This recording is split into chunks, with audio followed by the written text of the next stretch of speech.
кыскача таанышып берсек, Ош облусунун Ыйгар өлкөсүнүн биринчи орун басары Жаныкулов Данияр Төрөгазиевич өз чогулушка катышып ошо жер маселесинде эл менен жолугуп чечишибиз керек болот жана 2,5 гектарды бес чечим чыккан.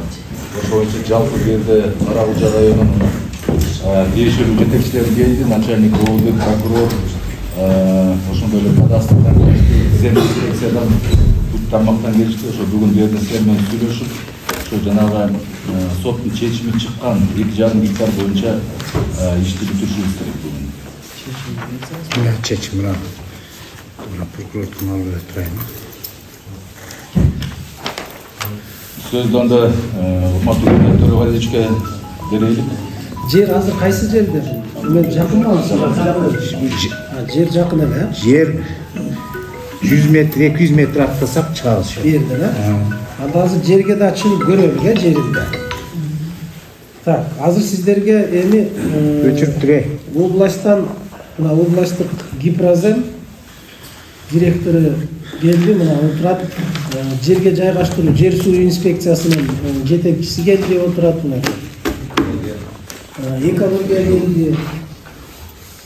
Областтык мекеме муундар биздин бөлүмдүн именно ошол жер боюнча кызматкерим регионалдык өнүктүрүү бөлүмү Шайырбек Назарбаев. Анан райондук жетекчилер атайын келишти.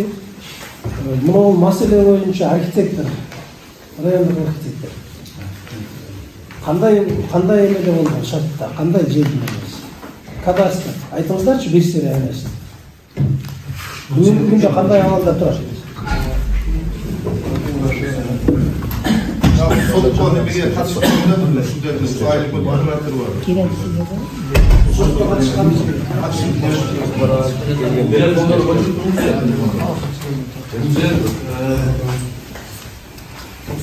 Жылы берилгенде 24 адамга токтом чыккан. Андан деле көп туруп алгандары ошо 24 адам чыккан. Генпландары бар. Менде азыр ошо ситуационный план менен берилген, айыл макулдугу менен Рыспеков менен Чобоев келишип ошо печат менен ситуационный план түзүп берилген. Азыр жарандардын көп 4-5-өдө ошол мезгилдеги алган документтери бар. Калган эле. Жарандарда канча болгон? 7-4, 5-6 алышканда. 5 Урматтуу жамаат, мына бул жерде 99-жылы Артыкова Өктөм деген эжеге берилип кеткен. Пөт архитектуралык мына алып келди айтты. Эже ыйлап азыр 90га чыгып үйүндө небересинин үйүндө жашап атат. Мына чекти берген эмес. 2,5 гектар жер бүт мына архитектуралык документтер киргизбей бар.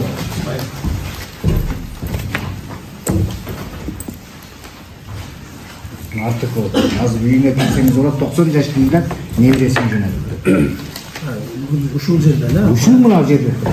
Азыр кошунасында сиз кандай ошол жерде айтып дәрмеп берди, азыр казык кагып баласы таш таштайын дегенде таштатпай коюп, өзүнүн баласы өтүп кетип, азыр небересинин үйүндө жашап атат. 90 жашта бар. 96 жашта. 96га чыгып калдыбы? 96. Ошондо канча 7 кишиге берилгенби токтом? Токтом 24. Устам, 13 десептедикпи? 13. Албек Алимбекович, мындайды тактоошуңар керек. 13 дейсиңер, 27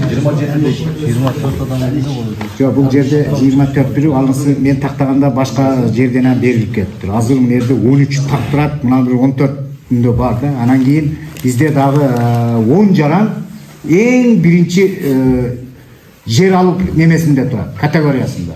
Себеби кооптуу участоктон менде азыр 5-өнү, 6-өөнү заключение чыгарган. Азыр ушул жерде барсыздар, туруп койсоңуздар ан болот. Заключениясы бар. Мына ошо жылчака сиз турун.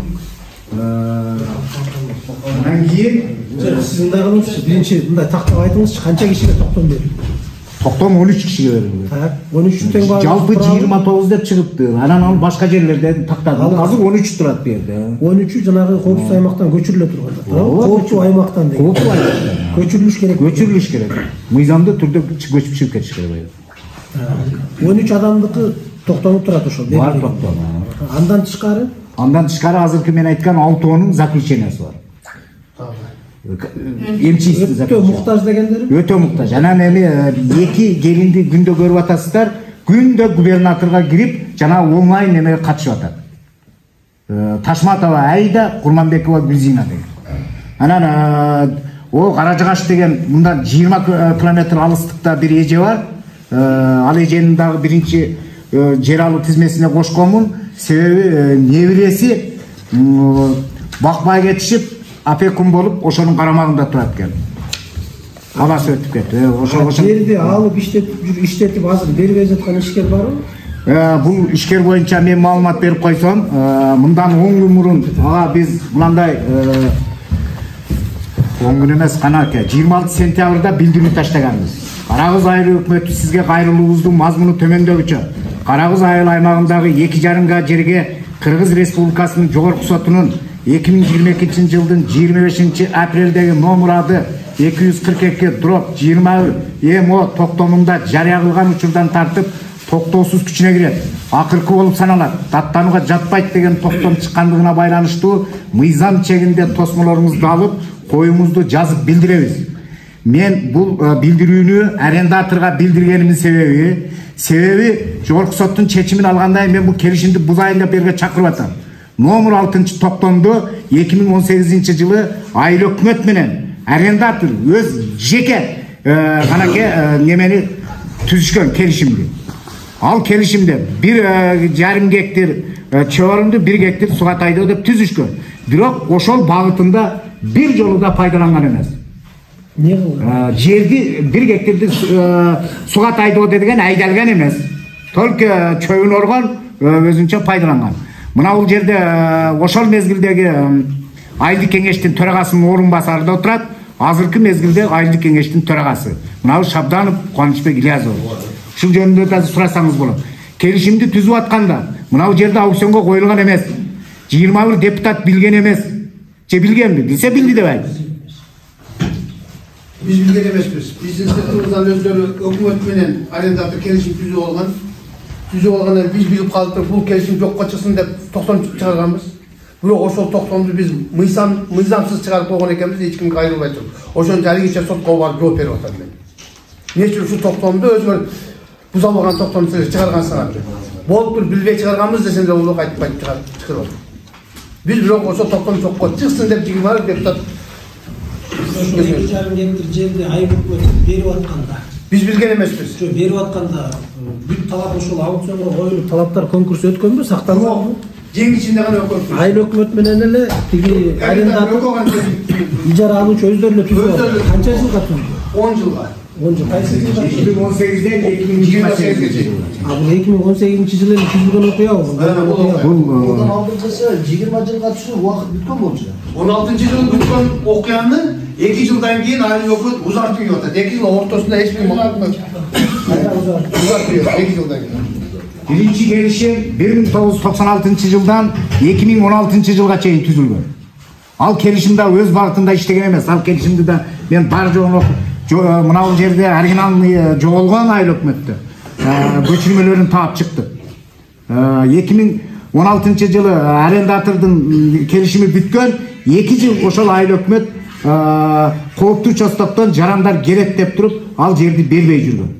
2018 жылкы айыл өкмөт келгенде ошол азыркы мына айылдык кеңештин төрагасынын орун басары айткандай кылып туруп келишимде түзүлүп жерлер берилип кеткен. Бирок жердин багыттары да өзгөрүлгөн. Жердин багыты эмне деп жүрөт? Жердин багыты гипроземде калктуу конуш категориясында турат. Бул жерде Карагыз айыл өкмөтүнүн 10 гектар бак деген категориясын биз азыр ФПСтин жерин пайдаланып жүрөбүз. Азыр сиз кирип келаткан аркада кирпич үйлөр турат го, ошол жер бак категориясында турат. Азыр ФПСтен биз трансформацияга бере албай жүрөбүз. 18 гектар 20 соток жер Карагыз айыл өкмөтүндө 2 айыл бар, 3 айыл бар, Колту участоктон. Каражыгач, Алтынкүрөк, Насирдин жетимдеби деген. Ошол жерде үйлөр салынып кеткен. Бирок трансформацияга азыр документтерди жасап атабыз. Мен кече тактап чыгып атам, 56-57 жаранга ошол жерлер берилген. Фундаменттер куюлган. Документтер бүт эдинли ар биринен арыздарды алып азыр тактап атабыз. Бирок жарымы келди, жарымы көчүрүп келбей. Мектепке 1 гектар ген планда да бар жок калган. Урматтуу Данияр Төрөгазиевич, ал жерде шарт бар да, бар жогунда. Мен мындай урматтуу ушул Карагуз айыл өкмөтүнүн тургундары Кыргыз Республикасы президентинин Ош облусундагы ыйгарым укуктуу өкүлү Жамалдинов Зиядин Исламовичтин сиздерге чоң салам дубайын айтып аманатын аткарып коеюн. Ай киши мына комиссия түзүп мени жөнөттү. Бүгүн Бишкек шаарына учуп кетип атат. Ыйгарым укуктуу өкүлдөрдүн отчету башталат. Ошол жерге областтын отчетун алып, ошол жака кетип атат. Андыктан берге ушул иш чара менен маселени чечүү боюнча, бир чечим кабыл алуу боюнча атайын мени жөнөттү, мен келдим. МЧС канча кишиге кооптуу аймак катары берилген? Өзү негизи Карагуз айыл өкмөтү боюнча 68 үй-бүлөгө жер көчкүсүнөн кооптуу деп берген испит. Анын ичинен айыл өкмөтү тарабынан Кыргыз Республикасы өкмөтүнүн токтомуна ылайык айыл өкмөт ошондой кооптуу участоктордо жашаган жарандарды коопсуз жерден жери көчүрүүгө милдеттүү болуп эсептелген экен. Ошо испиттин ичинен 13-үнө берилген экен да бул жерде. Ошол жана 68-дин ичинен 13 жаранга берилген. Азыркы мезгилде бизде 68 деп турабы? 68 азыркы мезгилде. Ошонун ичинен 68 15 13 берилсе да нар жагы 50 иш кылат экен да. Урмат. Берилген да. Менин конторома кирсең жаап. 13 кожолукка бул жерден токтом турат, турабы колуңузда? Столдун үстүндө мына конторум кетет. Кес.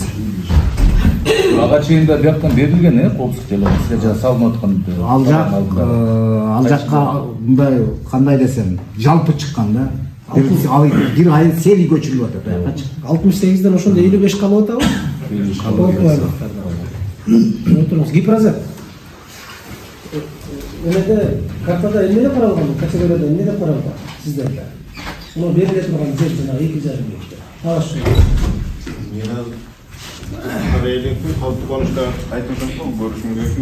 Мына маалыматтар менде даярып турасың өзү. Гипрозектин эмеси барбы? Сиздерге берген эмеси барбы? Картаны ачкым көргөзсөм, калк мынаны көргөзчү, мен мынаны алып турайын. Гипрозектин эмеси каякта? Справкасы кайда? Гипрозектин справкасын барабыз. Анан ген планды Алдыңыздарбы? Биздер алган белеңер. Жок.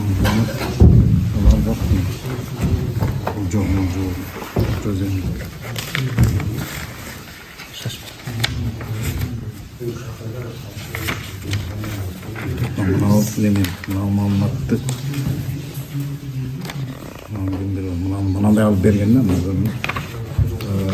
жер балансына мынандай алып берген маалыматтарды. Так, госучреждение, жер суу ресторанчы мамлекеттик айылда кадастр мамлекеттик мекемесинин Карагулжа филиалы. Карагулжа районунун ички иштер бөлүмүнүн тергөөчүсү Кенже лейтенант Абыл Касымовго маалымат. Карагулжа районунун Карагуз айыл өкмөтүнүн Жаңытал айылында жайгашкан 2,5 гектар жер конторанын түндүк чыгыш тарабы жер аянты Жаңытал айылынын ситуациялык картасы боюнча жана жер балансы эсеби боюнча калктуу конушта жайгашкандыгын маалымдайт. Муниципалдык жер туурабы булар? Филиалынын директору Абдыраев. Маны кечеки соттон кийин алдым маалымат.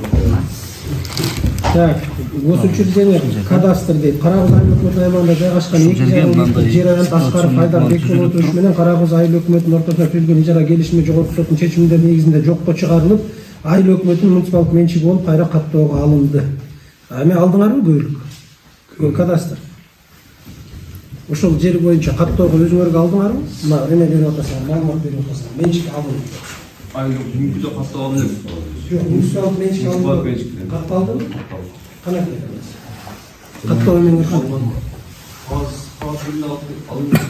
Биз ушул маалыматты алдык да. Жок, сиз берип атпайсыңар, каттоого алынды. Качан бүтөт? Айыл өкмөт кайрылды билесиздерби ошол боюнча? Кайрылып алып атпадым. Жоқ, қачанға бүтүрөсүңөр кагазды? Бу жерде силер каттоого алынды деп берип атасың. Качан? Ертең кагазды бүтүрдүм. Мына 2 соттун чекип чыкканда да билдирүү берген. Бүгүн да келген. Бери эле келди. Билдирүү менен тааныштым. Карагыз айыл өкмөтүнө караштуу Калмат агенттиги Аскаров Карагыз айыл өкмөтү сизди өз жактан 3 күн ичинде ген планда көрсөтүлгөн ички жолду ачык беришиңизди суранат. Болбосо күч органдары аркылуу ачуу чарасы көрүлөт. Кыргыз Республикасынын жогорку сотунун аныктамасы жана кассациялык сотко чакырылган биздин кагазы да. Өзү берген сот бар. Мындай болуп атат. Бул киши өзү жогорку сотко кайрылып атат. Ким эле Аскаров? Аскаров Айдар кайрылып атат. Аскаров Айдар кайрылып атат. Мына аныктады Кыргыз Республикасынын жогорку сотунун аныктамасы деп. Мен окуп берейин сиздерге, бардыгыңыздарга белгилүү болуш үчүн. Аныктады. Аскаровдун кассациялык даттануусу өндүрүшкө кабыл алынсын жана аны кароо боюнча соттук отурум 2022-жылдын 25 апрелине саат 09:30-ка дайындалып, Кыргыз Республикасынын жогорку сотунун имаратында өткөрүлсүн. Дареги Бишкек шаары Абдумомунов көчөсү номер 205. Анан бардыгы жазылган процесске катыша тургандар, мамлекеттик органдар башкалар. Мына өзүнүн ушу кассациялык арызынын негизинде Кыргыз Республикасынын жогорку сотунун административдик иштер боюнча соттук коллегиясы курамында төрагалык кылуучу Токбаева менен баштап соттор жүрөт, мына фамилиялары. Чечимди мындай кылып чыгарып атат, токтом кылат деп. Ош облусунун жогорудагылардын негизинде Кыргыз Республикасынын административдик процесстик кодексинин 261, 263, 265 беренелерин жетекчиликке алып, соттук коллегия токтом кылат. Ош облусунун административдик сотунун 2021 жылдын 12 августундагы чечими Ош облустук сотунун административдик иштер боюнча соттук коллегиясынын 2021 жылдын 23 ноябрындагы аныктамасы күчүндө калтырылсын. Токтом жарыя кылынган учурдан тартып токтоосуз мыйзамдуу күчүнө кирет, акыркы болуп саналат, даттанууга жатпайт. Төрагалык кылуучу Токбаева, судьялар Камчыбеков, Садырова мына. Бул жогорку соттун чечими. Бул жанагы Аскаров берип аткан кассациялык арыз канааттандырылган жок. Жер мамлекеттик менчикке кайтарылсын. Мурдагы ээсине өткөрүп берилсин деген токтом.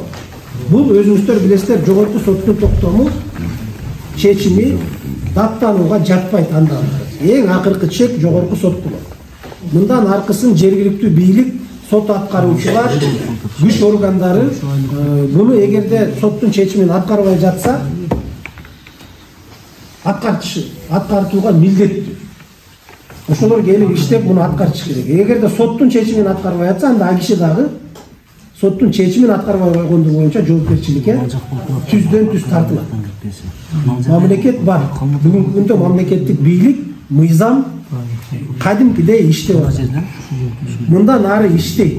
Мыйзамдын чегинде бирөө каалайбы, бирөө каалабайбы, бирөөгө жагабы, бирөөгө жакпайбы, ал өзүнчө маселе. Эгерде Кыргыз Республикасынын бийлиги, Кыргыз Республикасынын мыйзамдары жакпайбы, аны аткаргысы келбейби, анда бул жерден кетиш керек. Анда Кыргызстандан кетиш керек. Жаккан жерине тиги жаккан адамдардын жанына барып жашаш керек.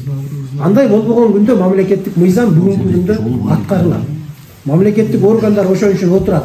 Жергиликтүү бийлик, айыл өкмөттүн кызматкерлери бүт бардыгы биригип келип Кыргыз Республикасынын президентинин түздөн түз жерлердеги жоокери мына ушулар. Ушул жактан башталат. Айыл башчы, айыл өкмөттүн кызматкери, айыл өкмөт райондук жетекчилердин бүт бардыгы ошол категорияга кирет. Анан ошол адамдарга колуңан эмне келет эле, бар билгениңди кылып ал. Мен эртең бир нерсе десем, менен чаап алам, жоо чапкандай коркута турган болсо, андай адамдар катуу жагылышат.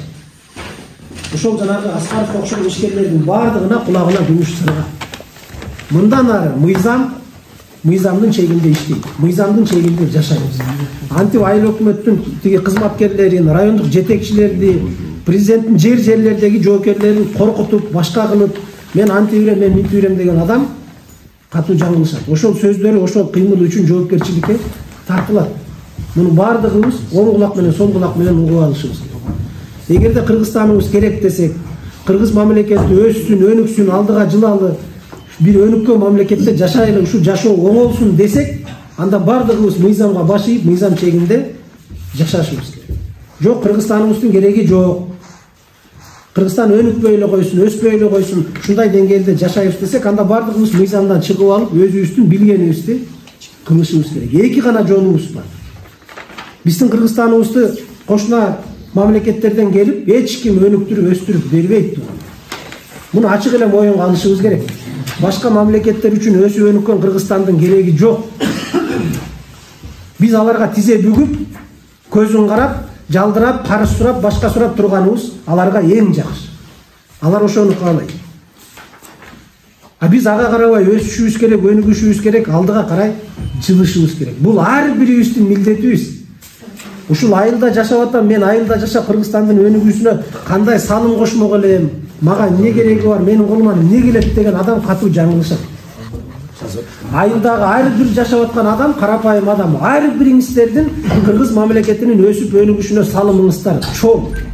Жок дегенде ошол үй бүлөдөгү баланы, кызды, уулду тарбиялап, ыймандуу тарбиялап, билимдүү кылып тарбиялап, кыргыз элинин керегине жараган инсан кылып чыгарып берсеңиздер, элге зыяны тийбей, пайдасы тийген кылып инсан кылып чыгарып берсеңиздер дагы ошол чоң жардам мамлекет үчүн. Ар бирибиз үчүн.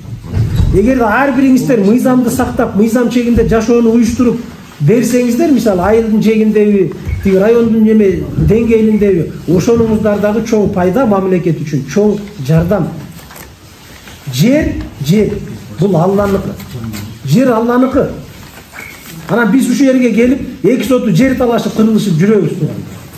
Неге бул уруу алыш керек, бул уруу албаш керек, неге ал айыл алыш керек, бул айыл албаш керек деп атабыз. Мына президентибиз өзүңүздөр жакшы билесиздер. Жакынкы кошуна мамлекетке барып келгенден кийин эмне деп айтты? Кыргызстанда тиш чукуй турган, тиш чукугуч чыгара турган завод жок экен, башканы тим эле коелу.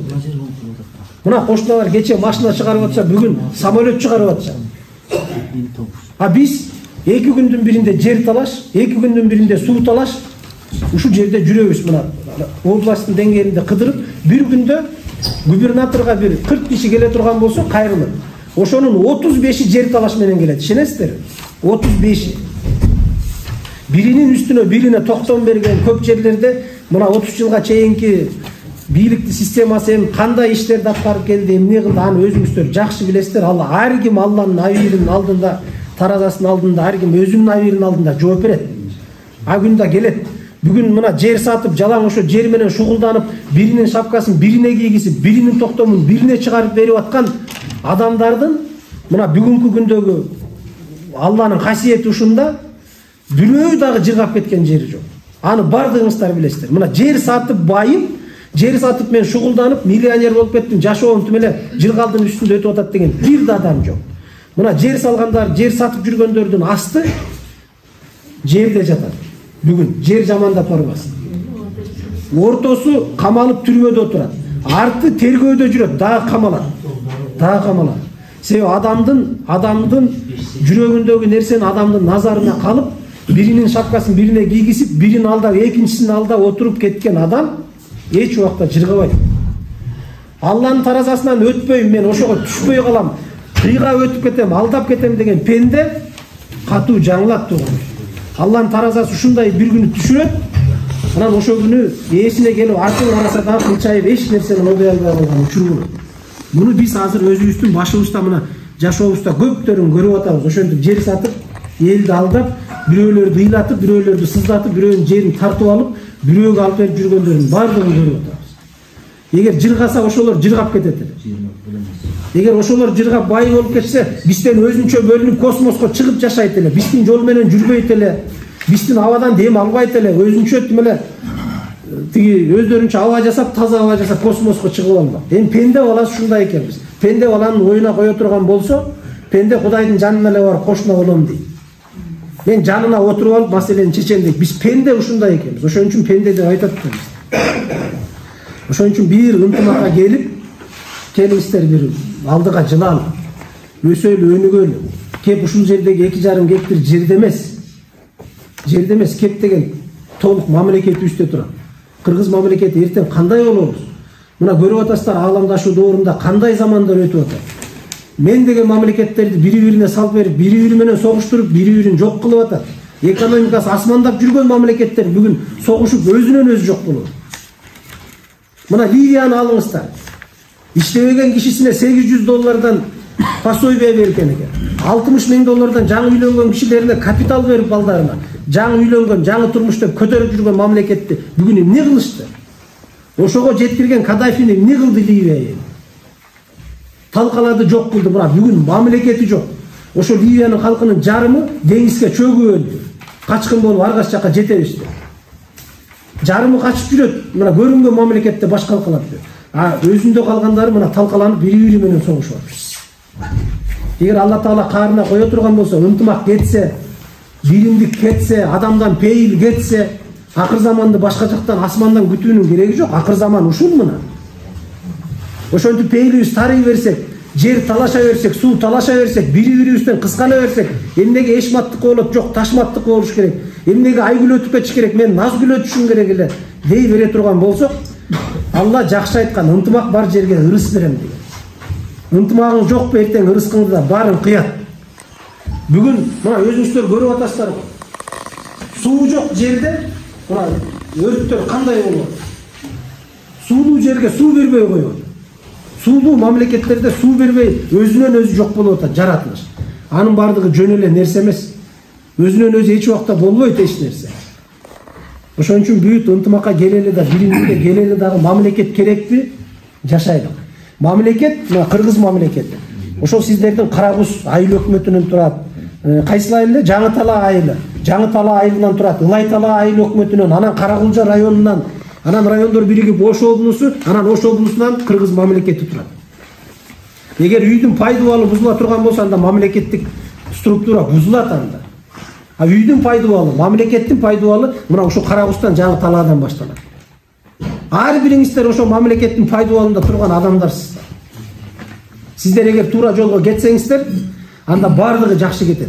Жок, сиздер бияктан бузукулук кылып, бияктан түшүнбөстүк кылып, бияктан уруш кылып, мындай адамгерчиликтин огунан чыгып, айванчылыкка барууга өтө турган болсок, анда эч нерсе болбойт. Жалгыз президентибиздин колунан, жалгыз губернатордун тиги министрлер кабинетинин төрагасынын колунан эчтеке келбейт. Жалгыз дарак бак болбойт. Кыргызда жакшы сөз бар. Эл бар, эл менен бийлик. Айыл бар, шаар бар, район бар. Анан область бар, анан республикалык бийлик бар. Бүгүн жан талашып иштеп атат го, мына көрүп атасыздар. Жан талашып канча адамга жаман жакшы көрүнүп, мамлекет башчылары эмне деген гана иштерди жасабай жатат. Мына маданият кызматкерлери толугу менен айлыктарын көтөрдү, саламаттыкты сактоону көтөрдү, билим берүү кызматкерлерин көтөрдү, пенсия пособияны көтөрүп атат. Президентибиздин акчаны минтип жазып кое турган станогу жок. Бүгүн мага мынча миллион керек экен, ушул станоктон чыгарып алайын дебейт. Ошонун бардыгы канча азап тозок менен келип атат, көрүп атасыздар. Канчаларды кустуруп атат, канча жегендерди алып келип камап атат. Ошо камалып аткандар эле тиги ошол адамдарга жакшылык каалап атат дейсиздер. Ичинен каргап отурушат. Ушундай болду, ушуга жетпешибиз керек эле. Анан ай кишилер жалгыз эле тиги жакта чуркай бергени менен, эгер бул жактан жардам бербесек, бутуна бут болбосо, колуна кол болбосо, анда мамлекеттин кереги жок анда. Ошон үчүн бир чечимге туугандар келишибиз керек. Мына жогорку соттун чечими турабы? Жогорку соттун чечими бул акыркы чечим. Сурап берсе болот. Бул акыркы чечим. Муну аткарбай коюуга эч кимдин акысы жок. Муну аткартабыз. Ошон үчүн мына бийлик структурасынын бүт бардыгына тийиштүү жетекчилердин бардыгын алып келдик. Менде бир эме бар, мына биз кече Зиян Исламович менен дагы ушул нерсени кеңешип, акылдашып сүйлөштүк. МЧСтен берилип аткан жанагы токтомдор. Мына 13 үй бүлө. Ушул жерде барларыңыздар дагы угуп алыңыздар. Сиздерге ушул жерден жерди беребиз. Жер берилет.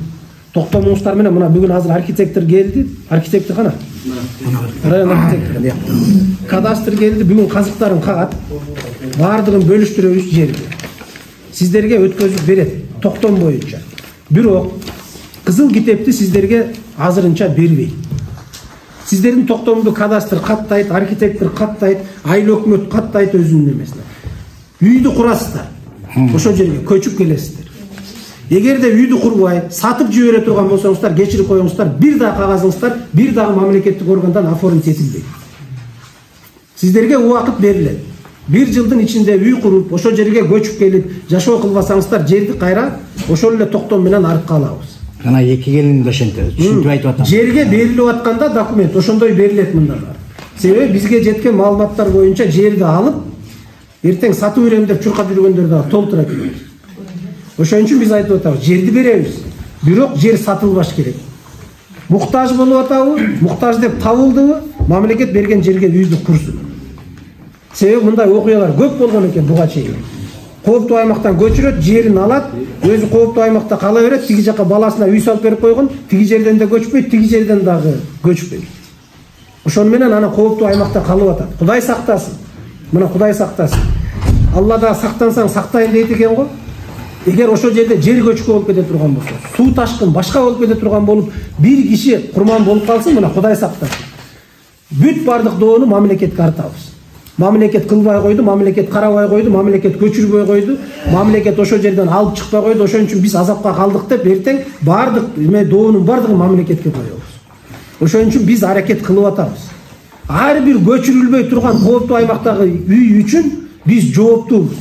Кудай сактасын деп отурабыз. Күнүнө мына кар жаайт, башка болот, жаз келет, күз келет. Ар бир мезгил алмашкан сайын жүрөк тызылдап отурат. Кайсы күнү бир нерсе болуп кетип, Кудай сактасын, ошол жерди басып калбаса экен. Ушуларды эртерээк чыгарып кетели, ошол кооптуу аймактан коопсуз аймакка көчүрөлү деп күнүнө тызылдап отурабыз. А биз даяр жерди кооптуу аймактан коопсуз аймакка көчүрөлү деп алып келген даяр жерди ала албай отурабыз. Бул түздөн түз райондук бийликтин, мамлекет мына айыл өкмөттүн, райондук бийликтин түздөн түз чабалдыгы. Бул мамлекеттин жери, айыл өкмөттүн жери. Бул Аскаровдун жери эмес. Армиясы болсо алып келип тизип койсун, эртең согушам десе ушул жерде согуша калса кишине. Кимди коркутат экен ал анчалык? Мен келип антип коем, минтип коем дей турган. Ушуну коркпой эле соттун чечими колдо тургандан кийин мыйзам алып келип аткартыш керек болчу. Милиция бар, башка бар, күч структураларын алып келип тизип коюп туруп ушул жерде бөлүштүрүш керек эле кадастр менен, мурда эле. Экенди чатакташтырып, кырылыштырып, урулуштурбай эле. Ана мынакей жанагы бөлүнүп аткан 10 үй бүлө деп атпайсыздар, мындай кылып атабыз. Азыр трансформация болуп жерлер келип атат. Мына айрыкча Өзгөн району менен Кара Суу районуна келди. Азыр сиздердин райондордон дагы трансформацияга жерлер кетип атат. 70 гектарлап кетип аткан мына район аймагында жерлер бар. Ошол жерлер трансформация болуп келсе, мурдагыдай болуп тизилген тизме, баягы мурда берилген тизме, анан мурдагы эле жер комиссиялары депутаты, Аксакалдар кеңешинин төрагасы, аялдар кеңешинин төрагасы, анан айыл өкмөттүн кызматкерлери болуп бөлүп койбойт. Мындан ары кече губернатордун тапшырмасы да ушул болду. Өзгөн районунда кыдырганда да ушуну айттык. Жерди бөлүштүрүүнү элге салабыз. Комиссиянын бүт бардыгы жаңыртылат. Эски комиссиядан эч ким калбайт. Жер бөлүштүрүү комиссиясы. Себеби мурда кандай болгон экен? Акчалуунун бүт бардыгы биринчи эмеге жазылып алган. Кезекке. Акчалуусу мурда жер алгандары, мурда участок алып сатып жүргөндөрдүн бардыгы ичинде жүрөт. Таанышы, билиши, тайкеси, бөлөсү, айыл өкмөттүн комиссиядагы депутаттын тууган уругунун бардыгы жазылып алган да. А чыныгы муктаждар артта жүрөт. Мына Өзгөн районунда Кызыл Октябрь айыл өкмөтүнө бардык. Бир адам туруп айтты, пайгамбар жашында экен. 63 жашка чыктым, 9 балам бар деди. Эгер видеодон көрсөңүздөр дагы көрдүңүздөр. 9 балам бар дейт, бир участок ала албай жүрөм дейт. Ай, балдарымды тимеле койсунчу, 63кө чыктым, мен эртең канча жашайм, бир Кудайдын өзү эле. Мага жер берилеби жокпу деген маселени коет. А ошол эле учурда тизмени карасаңыз, колунда бардын бүт барды кирип алган.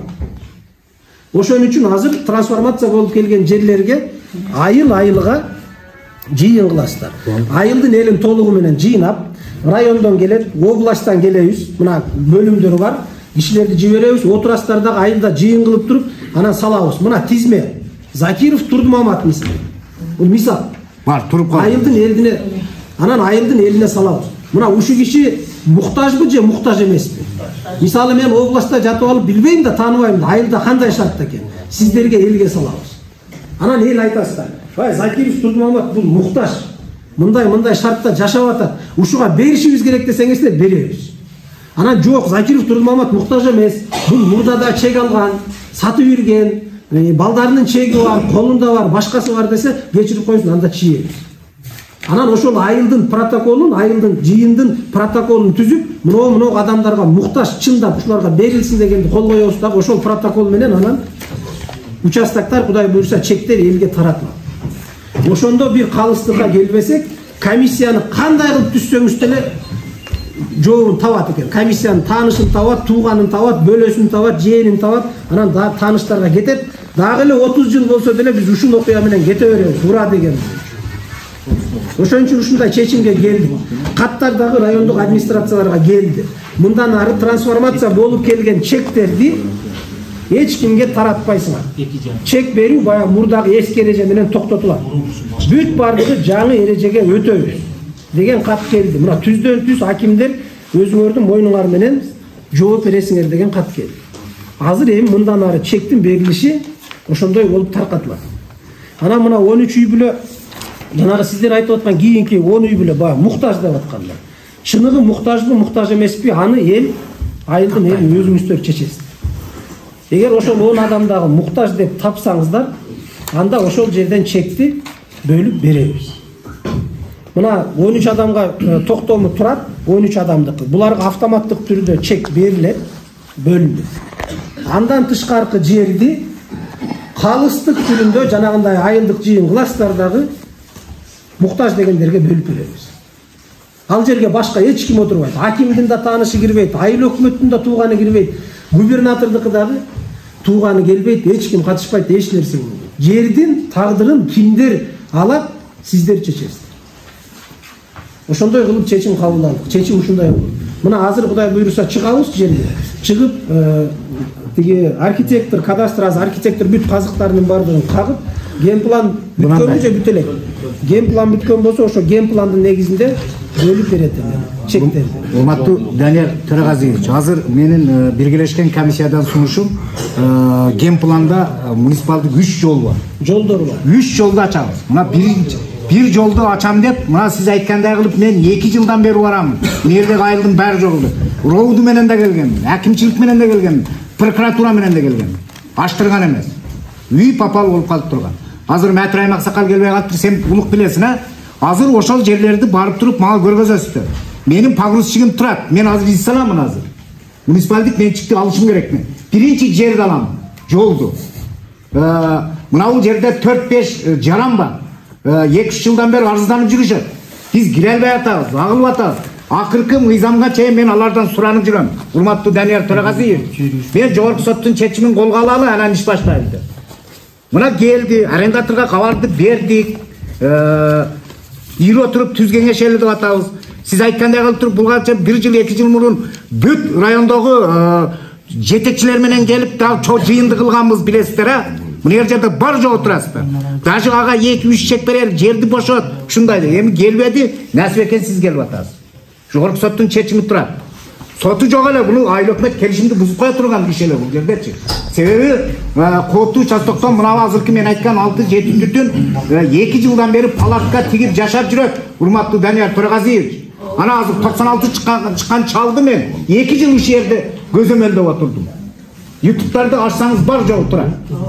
Акыркы менин шансым ушул. Эң кооптуу биз болуп турабыз да азыр, аябай көчүп таңда турабыз азыр. Күнүгө чыгып ген план боюнча бардык нерсе ген план боюнча бөлүштүрүлөт. Азыр эже бир эме.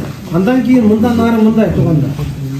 Кайрылуу боло турган болсо түз эле губернаторга барып атасыздар, областка. Ошону айткам. Айыл өкмөттү да карабайт, акимди да карабайт, түз эле губернаторга барып. Анан ал жерде даже керек кээ бирлери түп-түз эле Бишкекке кетет экен. Бишкекке барган күндө деле кайра кат айрылып, кайрылып эле бизге келет. Бишкек себеби бизден сурайт. Жергиликтүү бийлик биз да. Биз райондон сурайбыз, район айыл өкмөттөн сурайт. Ошон үчүн мындан ары тартип мындай болот. Айыл өкмөткө кайрыласыздар. Ошону айткам. Айыл өкмөттүн жообун аласыздар. Айыл өкмөт эгер мен чечпейм, кылбайм деп жооп берсе, же чечем деп жооп берсе дагы районго кайрыласыздар. Мына айыл өкмөтүңөр чечпейм деп атат. Мен кайрылдым.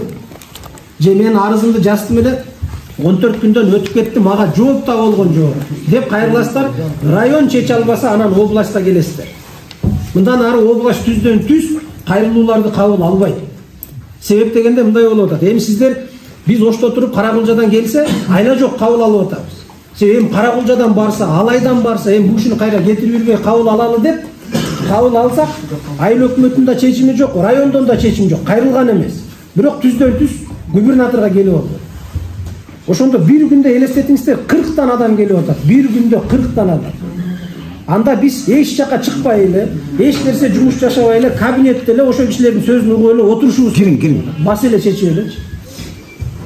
Сыртка чыкпай турган болсок, анда башка жашоо дагы болбойт, анда башка иштерибиз дагы толтурат.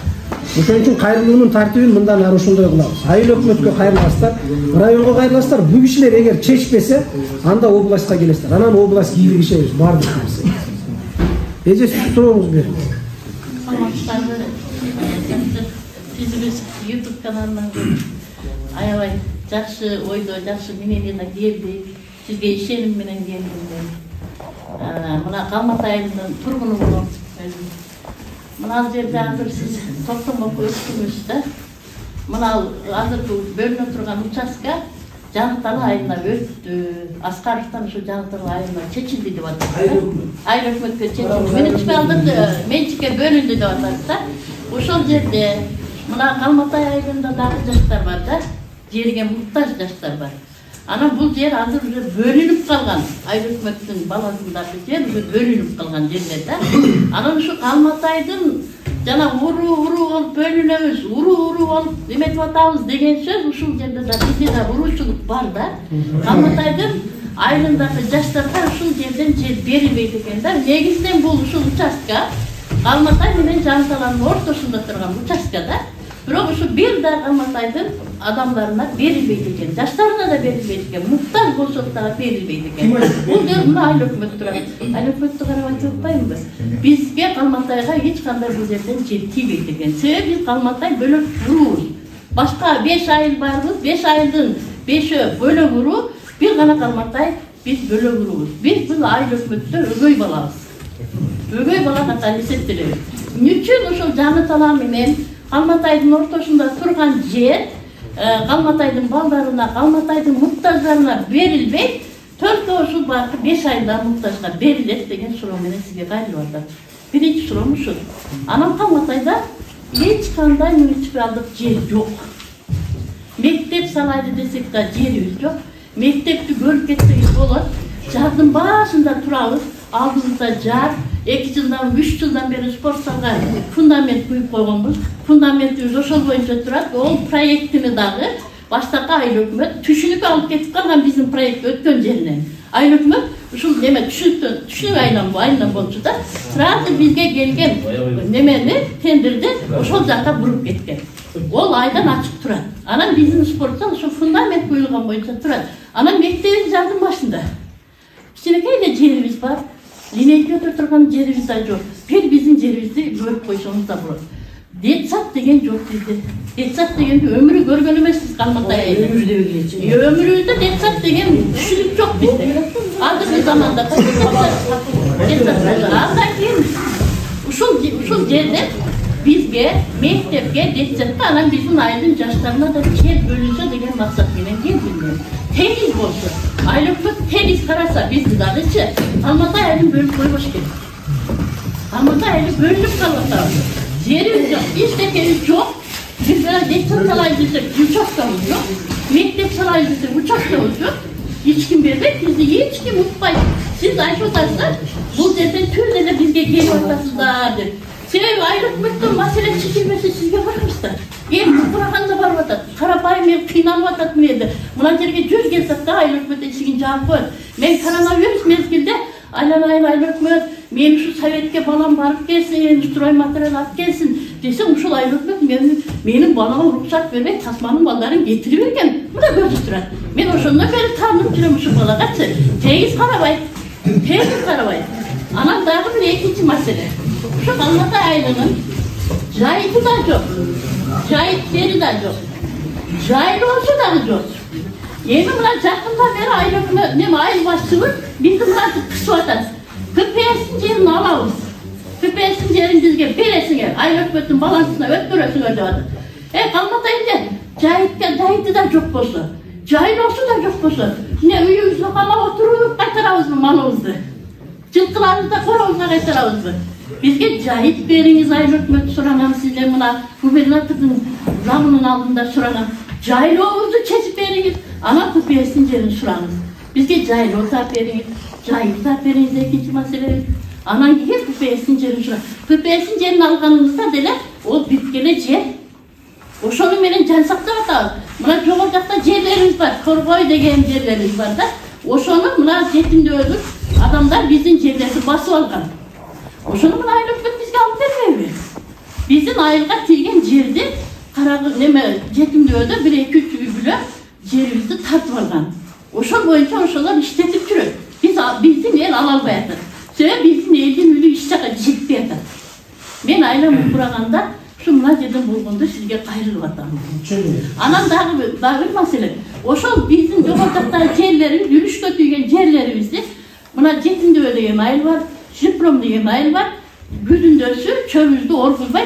Muhamdar'ın cay üret dağı biz bir büdü çoğunluğun yokmuş şu Torgoy degen yerimizden, yürüyüş yerimizden. Alalbay kalırsam. Eldin malında da tiyalım. Bir yaktan kaptak gelip yer çöğü alalbay. Şu bizge boy taşımız var, şu boy taşımızdan ayır hükümet talaşı da munisipal yer kılamız. Tuğcamal, Karagöz ayıl hükümetinde 1984 hektar jayık var. 1500 jakınкы jayık, gece. Bunu 100% biliyoruz. Buna şu jakın 484 hektar alıskı jayıkımız var. Men, mınavu aprel ayından, mart ayından başlap durup, eldik çoğuluşlardı kılıp, ayıl hükümet aparat menen kılıp, oşal alıskı jayıkka çık dese biringizler de barlaysızlar. Hazırkı siz aytып atkан, жанакы o irüsü jayıktı. Bizdin Karagöz ayıl hükümetke girmeyt. Hazır menin kompüterimde turat, urmatlı Daniyar Töragaziyevич görsöңүз bolot. Bizde al jerde bir az gana jer var. Özgön rayon, Karasu, Alayga qarayt. Abjeg'iz, men al jer ugup turum. Эми мурун Сапкоз маалда ошо Калматайдын койчулары жайыт алып жүрүшсө керек. Ал жерди мен бошото албайм, абжегиз, ачык айтып коеюн. Biz hazır prezidentin jarlыгы menен иштеп атабыз. Анан азыр ФПС'тин жери боюнча siz 50%'in Айыл Чарба департаментине мен сөзсүз түрдө өткөрүшүм керек. Президенттин жарлыгын аткарам мен. 50% айыл өкмөткө калат, 50% Айыл Чарба департаментке мен өткөрүп атам. Урматтуу Данияр Төрөгазиевич, буну токтом менен бар жоңуздар туура түшүнүш керек. Өткөндө мен как раз сотко барып катыша албай калдым. Жер адисим катышты, айыл башчыларым катышты, департаментти алып келдим. Сиздер дагы элдер мурунку ыкмага салып туруп, мал жеп кете турган жерди протоколдун негизинче айыл департаментке өткөрүп бересиздер дептир. Мен аппараттык чогулушумда макул болбодум. Айыл чарба департаменттен кубат барбы? Мен Карагöz айыл өкмөтүндөгү контур менен өткөрүп берем айыл чарба департамент. Контур менен айыл чарба департамент алат. Ал жерде маңыздуу эгин өсүп өткөндөн кийин бул айыл кичинай жердей тарайт. Карагöz айыл өкмөтү жаңыдан келип, баягы 2,5 чубактын кунундай болгон 2,5 гектарды уже Калматай айылына берип атыптыр деп эртеси мына аксакалдар келип басып калды мени. Урматтуу айыл өкмөт, сен Калматай айылынын тургундарына берип атсың. Бул жер мына биздики дептир келди. Эми башынан айтышка туура келип калды. Анан мен айттым, урматтуу аксакалдар, сиздер кооптуу участокко экенсиздер. Мага токтомду алып кел дедим. Токтом жок. Анда мен силерге бере албайм, туруп калдым. Ошол мезгилде Салиев Матрайым деген аксакал бар. Кандай Калматай албайт? Кооптуу участоктон келип туруп 8 соттук жер алган. Данияр Төрөгазиевич, куд ошол жерде. 2 жыл соттошуп атып, неме утуп алды. Салиев Матрайым аксакал. Себеби ал Салиев Чыңгыз деген кооптуу участоктон келген. Сен кооптугунан келген. Ушуга берип бериптир деп, ол 2018-жылга, 2016-жылы алган. 2018-жылы аренда түзүү алары менен эки кошуна чачташып урушуп жүрдү. Сотко барып туруп чындык экен олукту. Маалыматтарды мен берип аттым. Кооптуу участоктон келгени анык деп тактап туруп. Анан мынабул документти архитектор каякта турат. Архитектурадан архитектен таап келдик. Урматтуу Данияр Төрөгазиевич, мына ушундай документтер жок болгон. Мына жарандар, ийла жүргөн жарандар. Анан кийин бул айыл өкмөт Мен дагы мыйзамды 100% окуп туруп жооп берем. Урматтуу комиссия, урматтуу жо. Жер силердиккен дедим мына жарандарды. Ай сиздер бериңиздер сотко дедим. Айланайын, бул айыл өкмөт токтомуңуз колуңузда турат. Мынау китептер колумда турат. Мен эми баягы жебеген самсага ооз бышып сотторго катышып жүрдүм. Чындык экен мына Тирде МЧСтен берилген жанагы токтомдор боюнча 13 кишиники турат. Архитектор кана канчадан бөлүнгөн эмеге бөлүнөт деп бергенсиңер? 8 сот. Мындай болот. 8 сот эмес. 6 сотудан бөлүнөт же. 6 сотудан кылып ген планды кайра өзгөртөсүңөр.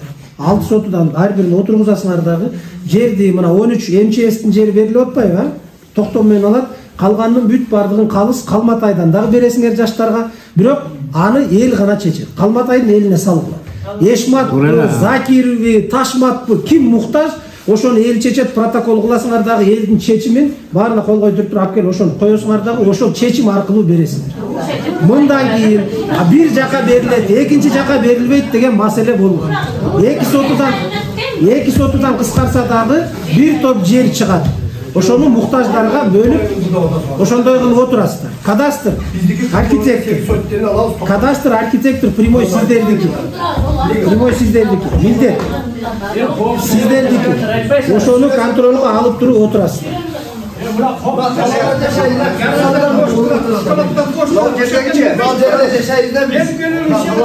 Алматай менен Тала бирдейбиз биз.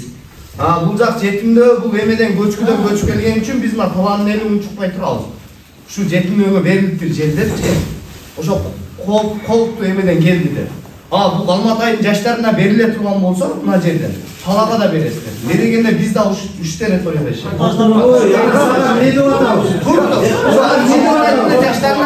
Ой, силерге мындай болот. Уксаңар мында түшүнгүлөчү бир нерсе.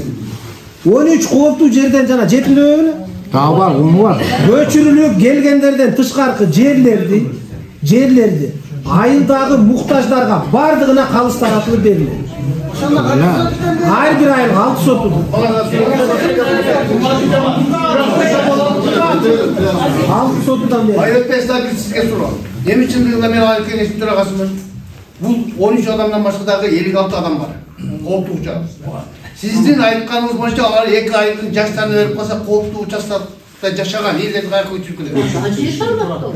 Биздин бул жер деген чөнтөктөгү эмес экен. Мынаны чыгарып эмнеге сен отурубуз дегенде. Биз иш жага кетире албайт экенбиз. Анан келип эле айыл кеңешке өкмөткө арыз жазат экен, бизге жер таап берилип кооптуу участокто турабыз. Сиздин айтууңуз боюнча биз да алабыз деп 2 айылдын жаштары туруп атат. Чын бардыгына жер керек. Мисалы үчүн мен Олумда 3 балам турат, жери жок, өзүм гана жерим бар. Аларга да жер керек, бирок мен кооптуу участкада эмесмин. Биринчи ошо кооптуу участкадан ашкан берели. Анан кийин көчүрөн элди сактап калалы, кооптуу жамандык болуп кетпесин. Анан кийин эме кылалы. Кооптуу участок Алматайда да бар да.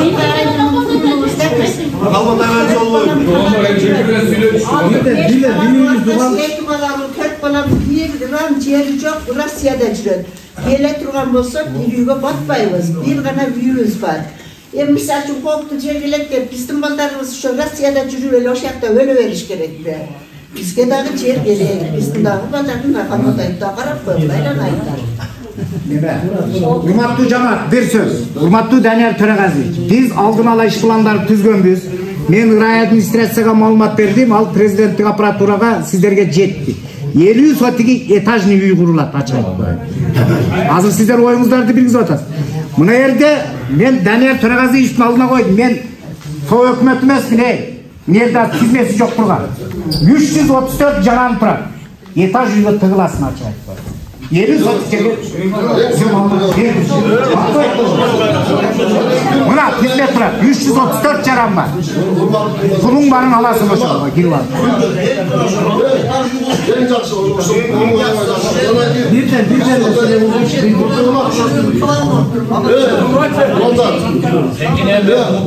Мынау келген меймандар, мына Даниш, дос, жазда 5-6 çadır tip alıp kooптуу жайгалар келгиле деп аттың, а? Туура.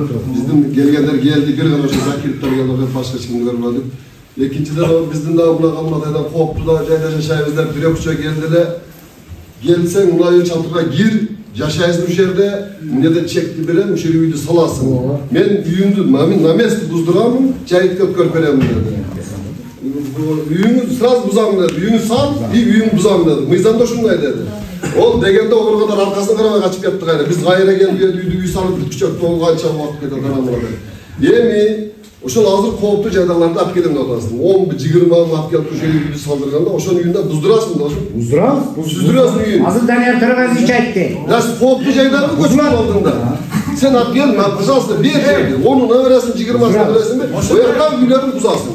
Биринчиден. Экинчиден олар суда алган болсун. Суда алып, давно башка жактардан үйдү салышкан. Оягында бир текшерип койгула. Судан алган. Сен да аласың. Чек алган. Мен өзүм да катматайда мисал келтирейин. Мен да суда алганмын. Мен резо кооптуу жерде мен турганмын. Омалда жер бере алган эмес. Мен келип жер берген эмес. Мен 60 миңге сатып алганмын бул жерди. Сен аласың деп атпайбы? Жок, мен алганда гап жок. Бир эле мен өзүм үчүн айткан жок. Мен өзүм мисал кылып айтып атам да.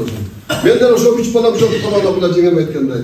Мага бир деле чек берген эмес. Жер бере алган эмес омалда. Тилкесин оор машинага курагына келип, эмнеден 8 сот чийип берем. Ошо 60 миңге бир курду белгилеп турушум бар.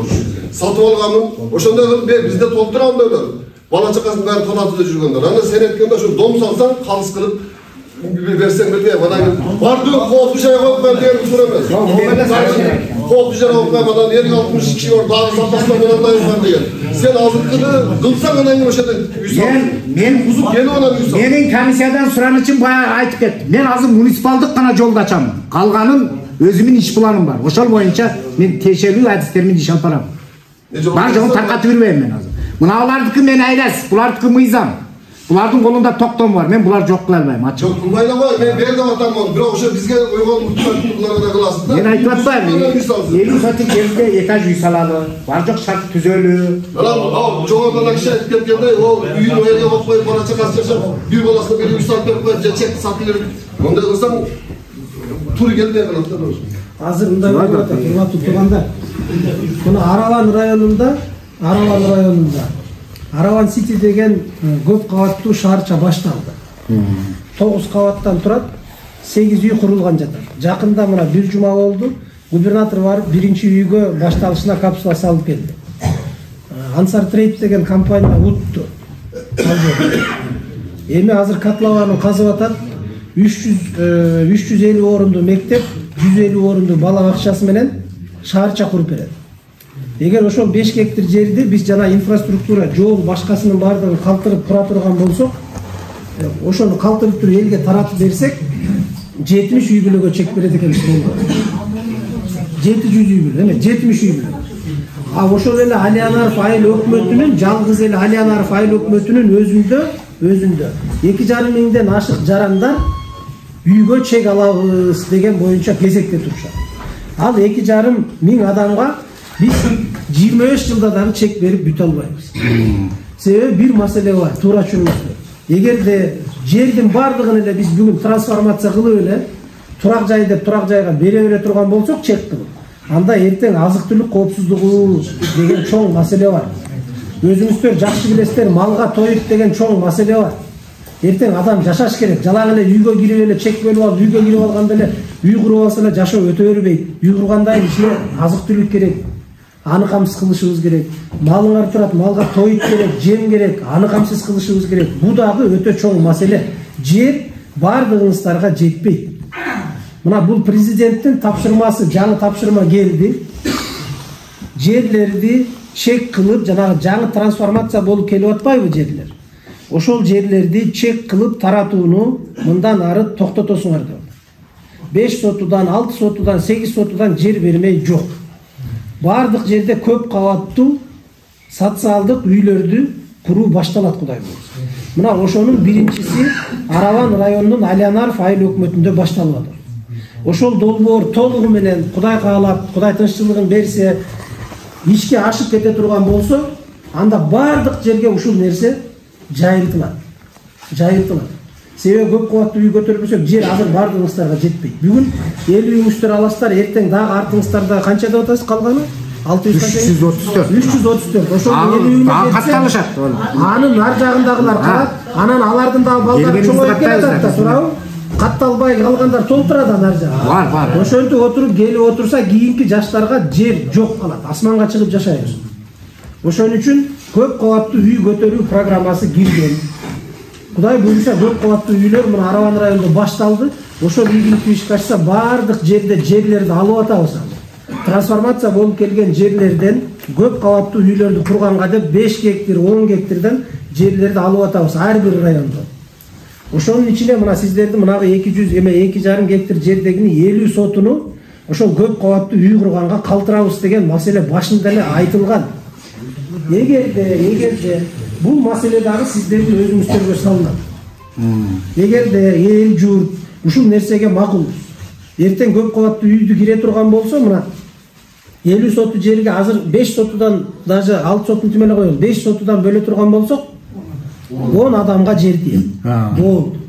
Калганынын баардыгы сыртта калат. 10 адамга калыс бөлсөң дагы калыс бөлүнгөн жок деп айтат. Турганына берди, башкасына берди дейт. Эгер көп кабаттуу кылып туруп 50 соту жерге бир 2 подъездүү үй курула турган болсо, 3 болсун. Даже 3 подъезд курулсун, ар бир этажында эгерде бир канчага уруксат берет экен сейсмология?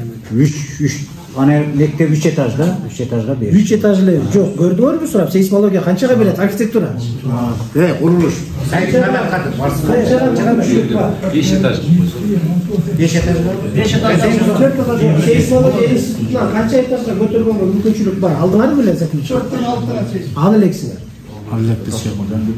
Демек, тез арада сейсмология институтуна кайрылып, ушул эмени корутундун алыш керек.